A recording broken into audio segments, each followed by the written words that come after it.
హైదరాబాద్ లో stock market investment పేరుతో భారీ మోసానికి పాల్పడింది డీబీ స్టాక్ బ్రోకింగ్ సంస్థ. ఏడాదికి 120% లాభాలు ఇస్తామని బురిడీ కొట్టించింది.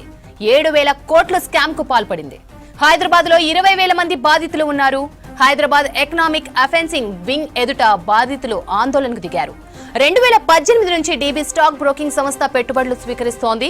2024 నుంచి చెల్లింపులు ఆగిపోయాయని బాధితులు చెబుతున్నారు. సైబరాబాద్ ఎకనామిక్ అఫెన్సింగ్ వింగ్ పోలీసులు కేసు నమోదు చేసి దర్యాప్తు చేస్తున్నారు.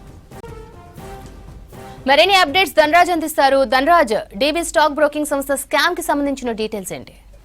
శ్రవంతి, హైదరాబాద్ కేంద్రంగా ఈ డీబీ స్టాక్ బ్రోకింగ్ అనే కంపెనీ 7,000 కోట్ల కుంభకోణానికి పాల్పడిందంటూ కూడా ఇటు సైబరాబాద్ పోలీసులు కేసు నమోదు చేయడంతో ఒక్కసారిగా ఇటు తెలంగాణలోనూ అదేవిధంగా ఆంధ్రప్రదేశ్, గౌహతి, అస్సోంతో పాటుగాను బెంగళూరు, ముంబై వంటి ప్రాంతాలలో ఇన్వెస్టర్లతో కూడా ఒక్కసారిగా ఉలిక్కిపడ్డారు. ఎందుకంటే నెలకు 7% నుంచి సంవత్సరానికి 120% అధిక వడ్డీలు చెల్లిస్తామంటూ భారీ ఎత్తున ఇన్వెస్టర్ల నుంచి పెట్టుబడులను స్వీకరించడం జరిగింది. దీని సంస్థకు చెందినటువంటి చైర్మన్ అయినటువంటి దీపంకర్ బర్మా అనే వ్యక్తి, అసోం చెందినటువంటి వ్యక్తి. ఇతను కూకట్పల్లి కేపీహెచ్బి పరిధిలో పెద్ద ఎత్తున డీబీ స్టాక్ బ్రోకింగ్ అనే సంస్థను ఏర్పాటు చేశారు. అదేవిధంగా ఇందులో పెట్టుబడులను చూసినట్టయితే ఈ స్టాక్ ఎక్స్చేంజ్ సంబంధించినటువంటి స్టాక్ మార్కెటింగ్ సంబంధించినటువంటి వాటిలో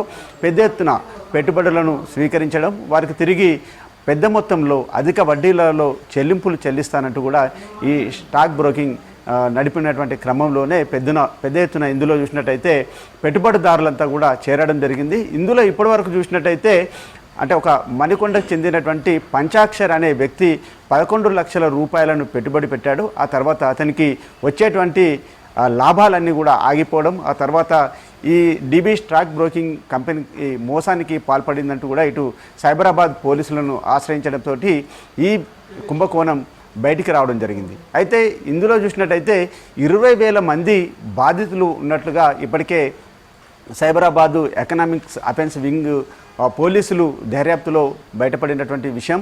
మొత్తం మీద చూసినట్టయితే ఇందులో అంటే 2018 నుంచి ఈ కేపీహెచ్బి పరిధిలో డీబీ స్టాక్ బ్రోకింగ్ అనే కంపెనీ ఏర్పాటు చేశారు. అంతేకాకుండా దీనిలో చాలా వరకు అంటే ఈ స్టాక్ ఎక్స్చేంజ్ మార్కెట్లో సంబంధించినటువంటి పలు రకాల కంపెనీలకు మధ్యవర్తిత్వంగా వ్యవహరించడము, అంతేకాకుండా పెద్ద ఎత్తున లాభాలు అంటే నెలకు చూసినట్టయితే 7%, సంవత్సరానికి చూసినట్టయితే 120% అధిక లాభాలతోటి తిరిగి చెల్లింపులు చెల్లిస్తాం చెప్పడంతో మొత్తం మీద చూసినట్టయితే కలకత్తా, బెంగళూరుతో పాటుగాను తెలంగాణ, హైదరాబాదు, అదేవిధంగా గౌహతి వంటి ప్రధానమైనటువంటి ఈ కాస్మోటిక్ పాలిటిక్స్ సంబంధించినటువంటి ప్రధాన నగరాలలోని పెద్ద ఎత్తున పెట్టుబడులు పెట్టారు. అంతేకాకుండా మెట్రోపాలిటన్ సిటీస్ సంబంధించిన వారు కూడా ఇందులో 20,000 మంది బాధితులు ఉండడంతో కూడా ఈ ఎకనామిక్స్ అఫెన్స్ వింగు మొత్తం మీద ఫిర్యాదులన్నింటినీ స్వీకరించడం జరిగింది. అయితే దీపంకర్ బర్మన్ అనే వ్యక్తి చాలా వరకు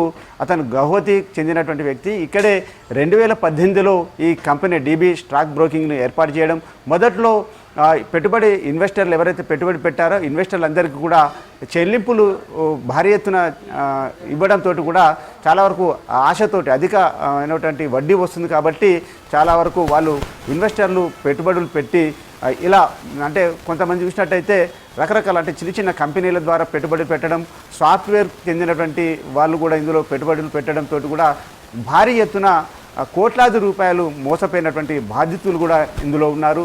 అయితే సైబరాబాద్ పోలీసులకు అందినటువంటి ఎకనామిక్స్ అఫెన్స్ వింగ్కి అందినటువంటి ఆధారాలతోటి కూడా దీపంకర్ బర్మన్ను పట్టుకునేందుకు గాను ఒక ప్రత్యేకమైనటువంటి టీంను ఏర్పాటు చేయడం జరిగింది. అయితే 2018 నుంచి ఏర్పాటు చేసిన డీబీ స్టాక్ బ్రోకింగ్ కంపెనీ ఆ తర్వాత 2014 జూలైలో మొత్తం ఎవరైతే ఇన్వెస్టర్లు ఉన్నారో వాళ్ళకు చెల్లింపులన్నీ కూడా ఒకేసారిగా నిలిచిపోవడంతో ఈ స్కామ్ అనేది ఒకసారిగా బయటపడింది. మొత్తం మీద ఇందులో ఇప్పటివరకు చూసినట్టయితే 7,000 కోట్ల రూపాయల మేరకు ఈ స్కామ్ జరిగినట్లుగాను దీపంకర్ బర్మన్తో పాటు అతని అనుచరుల వర్గమైనటువంటి డైరెక్టర్లు కావచ్చు, కంపెనీకి చెందినటువంటి ప్రతినిధులపైన కూడా ఇప్పటికే పోలీసులు కేసులు నమోదు చేయడం జరిగింది. అంతేకాకుండా ఇప్పటికే సంస్థకు సంబంధించినటువంటి దాని కంపెనీకి సంబంధించిన లావాదేవీలు మొత్తం బ్యాంక్ అకౌంట్ సంబంధించిన వాటిపైన కూడా ఎకనామిక్స్ అఫెన్స్ వింగ్ కూడా ఆరా తీయడం జరుగుతుంది. సైబరాబాద్ పోలీసులు ప్రత్యేకమైనటువంటి టీం తోటి ఈ 7,000 కోట్ల కుంభకోణం సంబంధించినటువంటి